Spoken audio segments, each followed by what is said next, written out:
Are you ready to invest in yourself today? Welcome to the Wealth Builders Podcast, where investment leader Billy Epperhart teaches you how to build wealth through applied biblical wisdom. Scripture says in Deuteronomy 8:18, "Remember the Lord, your God, for it is He who gives you the ability to produce wealth." At Wealth Builders, our goal is to teach you how to build wealth through applied biblical wisdom in your finances, your business, and your investments. Now, let's join Billy Epperhart. Hello, everyone, and welcome to the Wealth Builders Podcast. I'm Karen Conrad in for Billy Epperhart today. And at Wealth Builders, we are all about making sense of making money for making a difference. Today, I'm going to be sharing with you the 4 steps of where you get that dream that God's given you or that vision for your life, and the 4 steps that are necessary that we all go through to bring it into reality. So our desire for you is that you take that dream and you understand the process of success to actually get to the point of seeing that vision before you, or in the natural or in reality. Do you know, when we're given a dream or a vision from God, it's always going to be something bigger than what you and I can do on our own. And as we go through the process, I'd like to tell you that it's always going to be super smooth. You're never going to hit any snags. But you know what? That's just not the case. So if you're prepared for what those 4 steps are in the process, it's going to help you to persevere. When things happen, you're going to have a better understanding of, oh, that's right, I heard about this, I can get through this. And it's going to help you be strong so that when that success comes, you are able to handle it.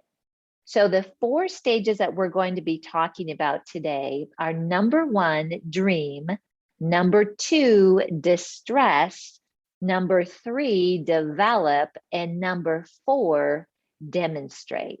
So let's start with dream. This is that exciting time where we get the idea. We have an idea formation of what God is wanting to do in our life. And can I tell you, when we receive that dream or idea, you've probably been there or seen others that are there, we have a high motivation. We are excited. We have a can-do attitude. You know, the sky's the limit. But oftentimes what's happening at this point is our skills to actually follow through with that dream are low. So I've got a handout for you. It's a free download that you can go to wealthbuilders.org and see this slide, which gives you the steps, but it also gives you some pictures so that when I'm talking about this, you're able to actually follow along and see the details and even the wavelength or the process in a picture that I think will really help you. So go to wealthbuilders.org and get this download. So motivation high, that's our smiley face. Skill is low. The beauty about this step is we actually have an unconscious incompetence. And I think that's on purpose, because if we realized how incompetent maybe we were or lacking the skills at this point, we might give up before we even get started. So in this dream phase, with the high motivation, smiley face, low skill, unconscious incompetence, it's where we have the idea formation, which answers the question, what or who? So the what is, this is the step that we establish our vision. The how is where we determine the method that we are going to use to achieve this vision or this dream. The when is, we need to understand the timing. Sometimes we can go out and get ahead of things. Other times we feel like, God has to like pull us along to get us moving. So we want to seek Him and understand the timing. And finally, who? The collaboration. There is a team that is generally involved with anything that we are supposed to do. And there are people that we need around our table to actually help us take and steward this dream and bring it into success and into reality. So the what is the vision, the how, the method, the when, the timing, and the who, the collaboration. So this next step is going to sound a little like discouraging for you, but actually hang in there with me because it's important you understand this. And when you get through this step, you really have gone through a process to be strengthened to make it the rest of the way. So step one is dream. Step two is distress. This is the point at which we go from an unconscious incompetence to a conscious incompetence. This is where we realize, and this is a step that we need to get through. This is when we realize the reality of what we stepped into, and we start to look around and say, oh my goodness, what did I get myself into? Can you relate to this? This has happened to me so many times in my life, and I'm getting a little bit better at recognizing it. But honestly, this is actually a podcast that is helping me today as well. So you might say, Karen, what does this distress look like? I need to understand. Well, sometimes it is in the form of fear. And that can come at us many ways. I'm sure you can understand this, and you've probably been there and can relate to it. But one type of fear is really a demonic fear that is all about deception. It tries to steal that dream or that vision from us. A second way is it tries to destroy us through stealing the word. So that word that's been planted in our heart, when we receive that vision from God, we're confident that we heard from the Lord. And the enemy is going to try to steal that out of your heart, just like, the parable that talks about the seed of the sower. And when we get into that place, it can often lead us to a position where if we don't know what's going on, we can actually self-impose failure or perceive the challenges we're going in as rejection. So this distress part of it is all, I guess, about trying to get us to quit. And what I'm equipping you with today is to tell you, when you've got a big dream from God, you are going to hit some resistance. And when you know and you're ready for it, it's going to bring you out of it. And there's actually a work to be done that's important for you to get that strength to be able to persevere at the time of success. So all those things I just talked about relating to fear can seem very negative and something we don't want to face, but I'm telling you, when you walk through it with the help of the Holy Spirit, with the help of mentors like Billy and Becky, with materials that we've got to understand how to step through this, it actually brings us to a very positive place that gives us courage. It encourages us with additional passion, because when you go through some things and you just dig your heels in, like, no, we are going to do this, your passion increases. And to be passionate about what we do is a godly thing and is very important because it helps carry us through. It can give us affirmation when we come through the other side of this. We receive favor, divine appointments, because we've really settled in our heart that we're going to stay with this. We can seek and find wisdom and peace through the word and through others. And we look for models and mentors and coaches that help us to step through this into the next stage quicker, with ease, and making less mistakes. Now, when we're in this process, and again, this is in the distress portion, we also are understanding the challenges with moving forward with what we believe we're called to do. Those challenges come in the form of constraints. Do you know that we all have constraints? There's something about us that God has made strengths in our life, in our personality, but there are areas that when we lean into other people for their strengths, we're able to overcome the constraints in our life. Those constraints can come in many ways. It might just be a skill that I don't have. There's nothing wrong with me. I just don't have a certain skill or a talent that's necessary to fulfill the whole vision. Sometimes it can be based on past experiences. Maybe we've had negative situations in our life. Maybe we have a failed business and it has left a constraint on us because we are maybe doing everything that we can to avoid walking into that situation again. Pretty much everybody that I've talked to that goes through this process at some point lacks resources. And this might be in the area of funding. It might be in the area of knowledge, skills. We might be lacking people. We might be lacking systems.